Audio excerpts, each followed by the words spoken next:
Good morning, everyone. I am on my way for a super jam-packed day, feeling up, awake, and alive. But today I'm actually going to be talking about the catalyst to some of the biggest killers in your life right now. Stay tuned. Lack of sleep is currently the catalyst to the world's biggest killers. Sleep deprivation alone causes obesity, diabetes, cardiovascular disease, pretty much guaranteeing you death at an earlier age. Americans, unfortunately, lead the world when it comes to depression, heart disease, and even cancer.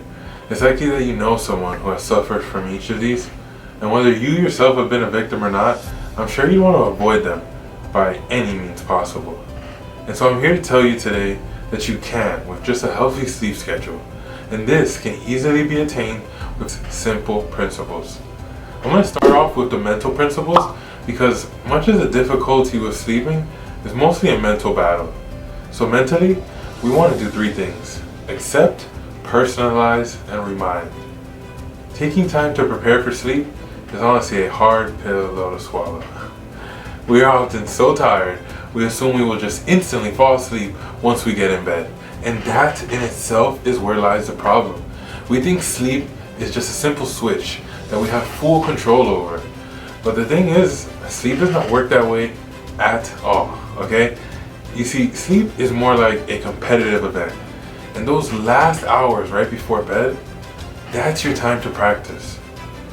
If you didn't practice for a competition, you would not expect an impressive performance, would you? Yet, constantly, we show up to our bed and expect to just shut down like we are world-class Olympic sleepers. You see, contrary to common belief, sleeping is actually a skill. And, like any skill, if you've never practiced before, you're probably not going to be very good at it, So we have to accept the fact that expecting to just suddenly fall asleep is not a consistent method, nor a healthy one to rely on. If we want to live a longer, smarter, and happier life, we genuinely owe it to ourselves to accept the time that's needed for that. If you don't know where to start, there's actually a few simple ways that we can practice accepting this new sleep reality. For one, blocking out designated time for your little sleep routine, setting alarms to remind you of evening activities, and keeping a sleep journal to track your energy every single morning. Do your best to really see it through, and try brainstorming ahead of time to think of things like what could distract you from giving your body the rest it needs. If this is starting to sound like a lot of work, it doesn't have to be. This is because we can personalize a routine that works specifically for our bodies so that it feels natural to just stay consistent. And that consistency is possible. Remember, as humans, we are creatures of habit, so don't ever get discouraged. So, how do we personalize our routine? We start with replacing current habits with nourishing ones. Instead of, let's say, scrolling down social media and news feeds, let's try healthier alternatives. Something like journal, write a story or a poem, do some yoga, some breathing exercises.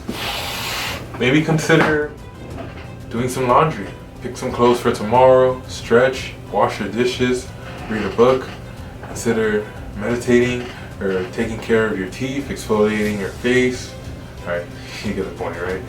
Next, you want to find the ideal nourishment to assist with your specific needs. Adding nuts and fruits in your daily diet will give your body minerals it needs to shift into a restful state as the day ends. If you're still alert an hour or two before bed, add tea or milk to your routine, as they've been shown to help you calm down. Both valerian tea and chamomile tea have been shown to help people feel sleepier right before bed. And lastly, you want to determine the latest time that you personally can be awake in the morning and count 10 hours before that to begin your routine. What you want to do is make sure that you have enough time for the recommended sleep duration plus the time that's needed to be ready for that sleep. I like to call this preparing to prepare. Now, I know what you're thinking, all this preparation, so much work, And honestly, you're right. Getting yourself to a regular sleep schedule will feel like work. So you're gonna have to remind yourself why you care so much about having a healthy sleep. So, why do you care? Do you want to live a healthier, longer life? Are there actions and goals you wish you had more energy for? Do you want to just be your best and also be an example for everyone around you? Think about this really well. And before you're done thinking about it, write it down.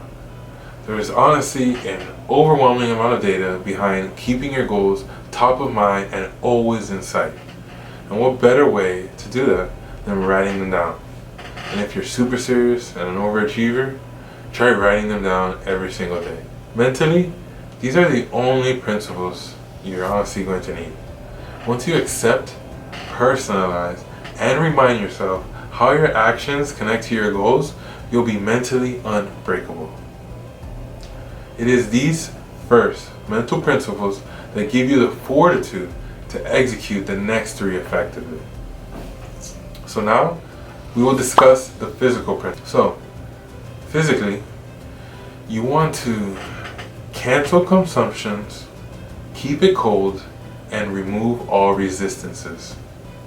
I'm sure everyone has found comfort at some point in their life by going to sleep or taking a nap after a really great meal, right? And honestly, I don't care how great you tell me it felt, eating right before bed is actually a recipe for a not so great sleep.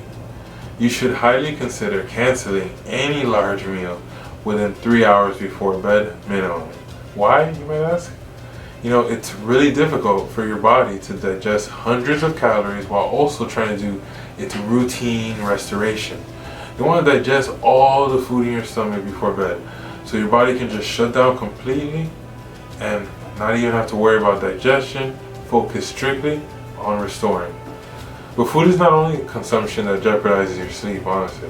Ingesting substances like alcohol or caffeine and even nicotine will greatly reduce the quality of your sleep as well. It should be avoided at least 6 hours before you plan to rest. And when you plan to finally rest, be sure to keep it cold, like real cold.